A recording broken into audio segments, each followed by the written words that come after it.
इस कथा के लिए दोबारा चर्चा हुई, कहाँ हो, कई तीर्थों की बात आई और चर्चा होते होते यह सुनिश्चित किया गया कि यह कथा अयोध्या में हो और यही तिथि सुनिश्चित की गई। ये गोलोकवासी सज्जन कुमार बजाज जी के द्वारा ही यह तिथि सुनिश्चित की गई थी। पर इसके बीच में कोविड काल का दूसरा खंड आया, उसी बीच में वह इस धराधाम को छोड़ करके भगवत धाम के अधिकारी हो गए। पर उनके पावन स्मृति में इस कथा का आयोजन पूरे परिवार ने बड़े हर्ष के साथ, उत्सव के साथ किया है।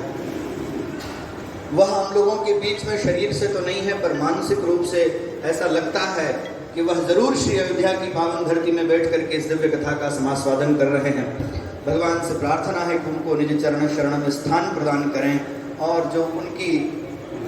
अनुपस्थिति में जो रिक्तता है वह तो नहीं भरी जाती है, भरी जा भी नहीं सकती है। पर परिवार से भी मेरी प्रार्थना है कि उनके द्वारा दिए गए संस्कार, उनके विचारों पर, उनके भक्ति भाव से ओतप्रोत जीवन से शिक्षा लेते हुए जिस प्रकार से वे एक प्रोफेशनल लाइफ जीने के बाद भी वह भगवान की भक्ति में सदैव संलग्न रहते थे। जैसा आप लोगों ने देखा,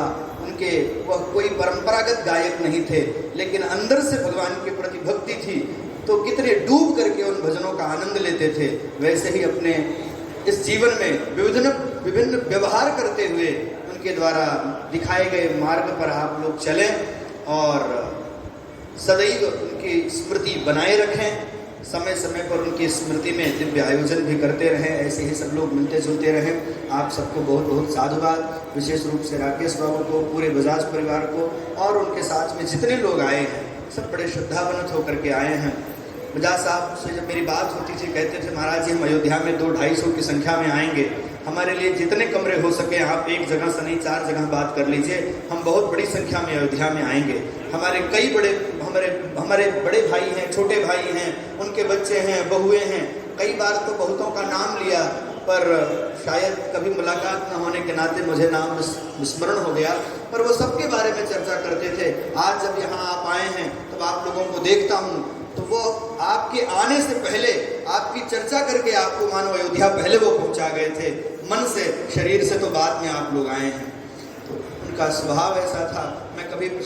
प्रत्यक्ष रूप से बजाज साहब से तो नहीं मिल पाया, पर हमारी बात लगभग 2-2.5 वर्ष टेलीफोनिक होती थी और जब भी बात होती थी हम पहले तो एक आचार्य की तरफ बात करते थे, सामाजिक चिंतन करते थे, पारिवारिक व्यवस्थाओं पर चर्चा करते थे और सहसा वो कह पड़ते थे महाराज जी आपको देखता हूँ तो मेरे मन में आपके प्रति वात्सल्य भाव भी उमड़ता है।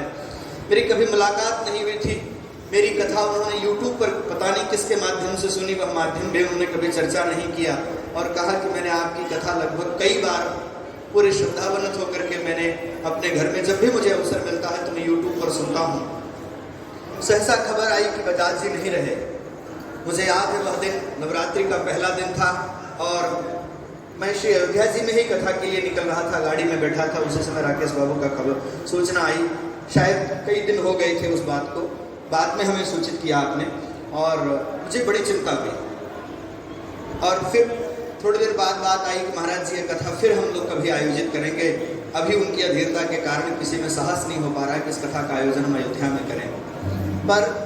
आप लोगों को मैं बताऊं, यद्यपि ये मेरे बजाज जी के अंतरंग विषय था, पर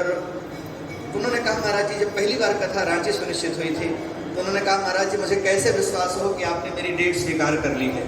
मैंने कहा बाबू जी आपको कैसे विश्वास होगा कि मैंने आपकी डेट स्वीकार कर ली, आप ही बता दीजिए। तो उन्होंने कहा मेरी इच्छा है कि मैं कुछ धनराशि मार्ग व्यय जो आपको किराया लगेगा वह आपके अकाउंट में डाल दूँ तो मुझे तसल्ली हो जाएगी कि आप आ रहे हैं। तो कुछ धनराशि मेरे अकाउंट में बाबू जी ने डाला। बाद में सूचना आई कि बाबूजी दिवंगत हो गए, परम धाम को चले गए और यह कथा नहीं हो पाएगी। फिर भी मेरे मन में यह बात थी, मैं जानकी महल भगवान की चरण सन्निधि में होकर के पूरी सत्यता से साथ कह रहा हूँ, मेरे मन में यह बात थी कि बाबूजी ने मार्ग व्यय के लिए जो पैसा हमें दिया था वह पैसा उसी तिथि में सरयू जी के घाट पर किसी ब्राह्मण को बैठा करके मैं श्रीमद् भागवत का एक पारायण करा दूंगा, हरि बोल, इस इच्छा को मैं पूर्ण करूंगा। फिर पता नहीं कैसे कैसे भूमिका बनी और बबली बहन और सब लोग मिल करके, बबली बाई जी और सब लोग मिल करके इस कथा को फिर से सबके मन में आया कि उनके द्वारा ये शोधी गई या सुनिश्चित की गई अंतिम तिथि है और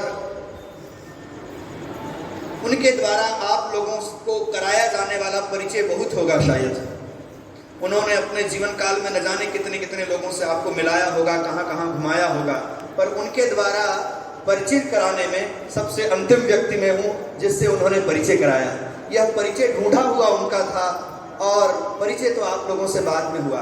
जब इस कथा का आयोजन यहाँ शुरू हुआ, आप सब आए, पहली बार मैं जब आप लोगों से मिलने आया, यद्यपि मैं वर्ष भर कथा कहता रहता हूँ, भारत के 14-15 प्रदेशों में मेरी यात्रा होती रहती है पोथी जी को लेकर के,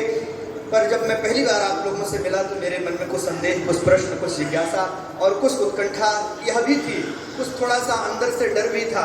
कि बाबू जी का चुनाव है, वह गोलोकवासी हो गए हैं, जो लोग आए हैं पता नहीं मेरे मनोभाव को समझ पाएंगे कि नहीं समझ पाएंगे, मेरी मनस्थिति को समझेंगे कि नहीं समझेंगे, कुछ ऊपर नीचे होगा, कोई बात बनेगी बिगड़ेगी। तो बाबू जी का चुनाव था तो वो मेरी तरफ से खड़े रहेंगे, पर मुझे लगता था वह तो अब है नहीं, पूरी कथा में कुछ गड़बड़ होगा तो उसका दोष भी मुझे मिलेगा और अच्छा होगा तो भी उसका भी मुझे मिलेगा। पर आप लोगों ने जिस प्रकार से कथा का आयोजन किया, उत्सव पूर्वक, आनंद पूर्वक और बहुत संयमित रहते हुए, बहुत नियमित रहते हुए, मैं देखता हूँ आप अत्यंत प्रातः काल उठ जाते हैं, किसी के जीवन में भोगवाद नहीं है, सुबह जल्दी उठ करके स्नान आदि क्रिया से निवृत्त होकर के आप सब भागवत जी की परिक्रमा करते हैं, दर्शन करने जाते हैं, सरयू स्नान करते हैं और दत्तचित्त होकर के कथा सुनते हैं। मेरे व्यासपीठ पर आने का समय 3 बजे है, लेकिन आप लोग 2:55, 2:50 तक में आज जब भी मैं दरवाजा खोल के बाहर आता हूँ तो आयोजक परिवार के सभी लोग बैठे रहते हैं। तो यह सब संस्कार कहाँ से मिले हैं? यह सब संस्कार उस परंपरा में जन्म लेने के नाते, हमारे पूर्वजों के नाते और आदरणीय सज्जन कुमार बजाज जी के कारण यह संस्कार मिले हैं। यह संस्कार आप में पुष्पित पल्लवित हो, आप जीवन के हर क्षेत्र में गौरी शंकर शिखर को प्राप्त करें, ऐसी मेरी सदिच्छा है। मैं यह जानता हूँ कि मैं आयु में तो आपसे बहुत छोटा हूँ, पर व्यासपीठ पे बैठने के कारण, अवधवासी होने के कारण, एक ब्राह्मण परिवार में विप्र कुमार होने के कारण मैं आप सबको